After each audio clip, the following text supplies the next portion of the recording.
ஆட்சிக்கு உட்பட்ட 16வது வார்டில் அமைந்துள்ள அரசு உயர் துவக்க பள்ளியில் தலைவர் வைகோ அவர்களது நாடாளுமன்ற மேம்பாட்டு நிதியிலிருந்து 17 லட்சம் ஒதுக்கப்பட்டு இன்று திறக்கப்பட்டுள்ளது. இந்நிகழ்வில் கலந்து கொண்டுள்ள இப்பள்ளியை சார்ந்த மாணவ மாணவிகள்,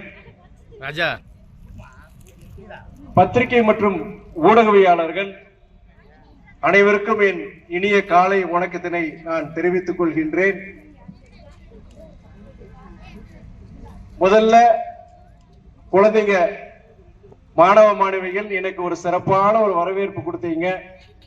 உங்க எல்லாருக்கும் என்னுடைய மனமார்ந்த நன்றியை நான் தெரிவித்துக் கொள்கின்றேன்.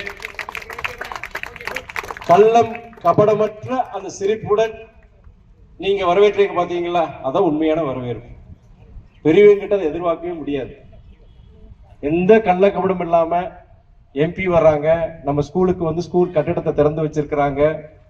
உங்க ஆசிரியர்கள் உங்ககிட்ட சொல்லியிருப்பாங்க, வரும்போது சிரிச்ச முகத்தோட நீங்க எல்லாருக்கும் நம்ம ஸ்கூலுக்கு கட்டிடம் கட்டி கொடுத்துருக்காங்க, அதனால நீங்க எல்லாரும் நம்ம நன்றி சொல்ற மாதிரி நீங்க ஒரு வரவேற்புன்னு சொன்னீங்க. அந்த கட்டளைக்கு உட்பட்டு நல்ல ஒரு வரவேற்பு கொடுத்தீங்க. மீண்டும் என்னுடைய நன்றியை தெரிவிச்சுக்கிறேன். நான் இந்த கட்டடம் இங்க வர்றதுக்கு காரணமானவர் என் தந்தையார் வைகோ அவர்கள்.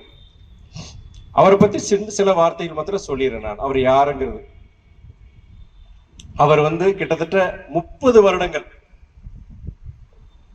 டெல்லியில மக்களவையிலும் மாநிலங்களவையிலும் 30 வருஷம் ஒரு எம்பியா இருந்திருக்கிறார். தமிழ்நாட்டுடைய வாழ்வாதார பிரச்சனைகளுக்காக அவர் கிட்டத்தட்ட நாடாளுமன்றத்தில் 30 வருஷம் அங்க ஒழிச்சிருக்கிறாரு. அவரு 5 வருஷம் ஜெயில இருந்திருக்கிறார். ஜெயில இருக்கிற எதுக்காண்டி? மக்கள் பிரச்சனைகளுக்காக, உங்களுக்காக, இந்த ஜனங்களுக்காக, தமிழ்நாட்டுக்காக கிட்டத்தட்ட 5.5 வருடம் சிறையில் இருந்திருக்கிறார். பல்வேறு மக்கள் பிரச்சனைகளுக்காக கிட்டத்தட்ட 6000 கிலோமீட்டர் நடைபயணம் நடந்திருக்கிறார்.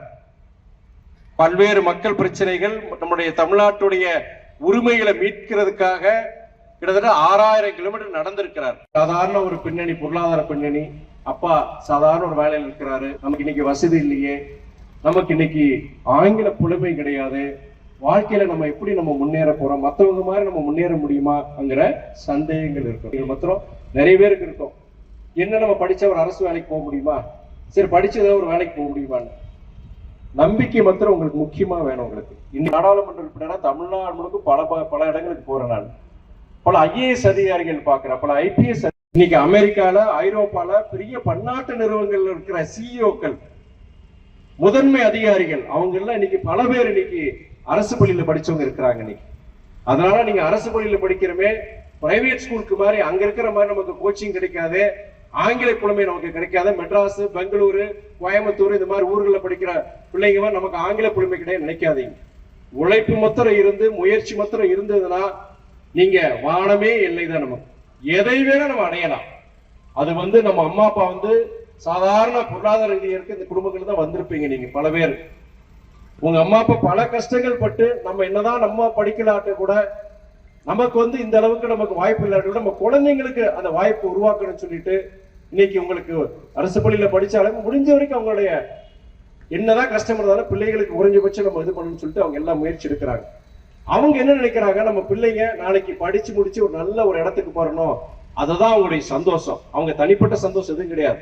அவங்க வாழ்க்கை வாழ்றதோ அவங்களுடைய ஒரே ஒரு சந்தோஷம் என்னன்னா, நீங்க வாழ்க்கையில படிச்சு முன்னேறி நல்ல ஒரு இடத்துக்கு வந்துட்டீங்கன்னா உங்களுக்கு ஒரு பெரிய சந்தோஷத்தை நீங்க கொடுப்பீங்க. அந்த அம்மா அப்பாவுடைய கனவை நம்ம நிறைவேற்றணும்.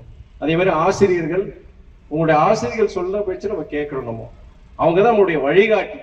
படிக்கிறதா இருக்கட்டும், நம்மளுடைய ஒழுக்கம் சம்பந்தமான விஷயங்களா இருக்கட்டும், கல்வி இருந்தாலுமே நமக்கு ஒழுக்கங்கள் அந்த கல்வி கிடைச்சு பிரயோஜனம் கிடையாது.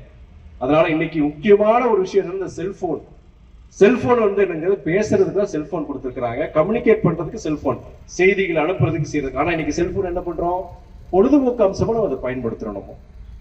சரி, பொழுதுபோக்கு அம்சமா நீங்க பயன்படுத்துங்க, நான் இல்லைன்னு சொல்லல. ஆனால் வாரத்துல சனி ஞாயிறு லீவா ஒரு மணி நேரம் 2 மணி நேரம் அதுக்கு ஒதுக்கிக்கோங்க. அந்த நாள் முழுதும் அது செல்போன்ல போய் இதாகக்கூடாது. எப்படி போதைப் பொருள் வந்து அடிக்ஷன் சொல்றோம் இல்லையா, போதைப் பொருளுக்கு அடிமை ஆயிட்டாங்கன்னு சொல்றோம். நம்ம அது இல்லாம அவங்களால இருக்க முடியாது.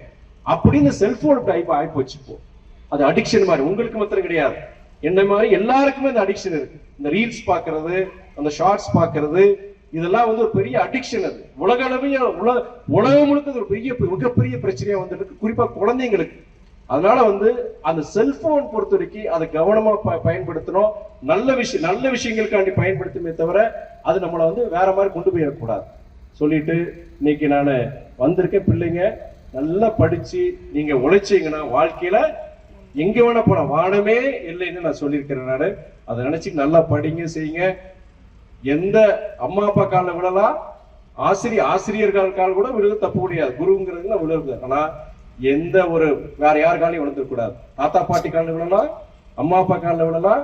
இறை நம்பிக்கை இருந்துச்சுன்னா நீங்க கோயில்லையோ தேவாலயங்கள்லயோ அங்க போய் நீங்க விழலாம். மனிதர்கள் காலில் விழுந்துடக்கூடாது. குறிப்பா அரசியல்வாதிகள் காலில் மாத்திரம் விழுந்துடவே கூடாது சொல்லிட்டு, இது நான் முக்கியமா சொல்றது. அந்த அம்மா அப்பா சொல்லுவாங்க, திடீர்னு யாராவது வந்தாங்கன்னா விழுப்பான்னு சொல்லுவாங்க. அந்த பல இடங்களை பாக்குறேன். திருமண நிகழ்ச்சிக்கு போகும்போது மணமக்களை காலில் விழ சொல்லுவாங்க.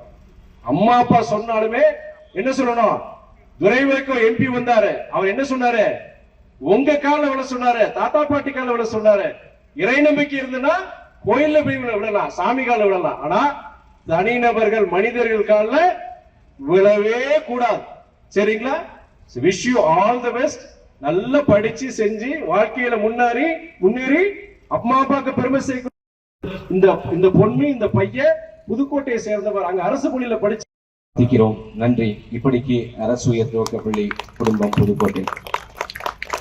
இந்த சைடுல எல்லாம் இதெல்லாம் இந்த கட்டடம் கட்டும் போது அந்த வேஸ்டிங் டெப்ரிஸ் வேஸ்டிங்ல ஒப்பந்தக்காரர் தயவு செய்து இதெல்லாம் நீங்க இது பண்ணணும். நீங்க இந்த கன்ஸ்ட்ரக்ஷன் வந்து இங்க வந்ததுதான் இருந்தது, ஏற்கனவே இருந்ததா?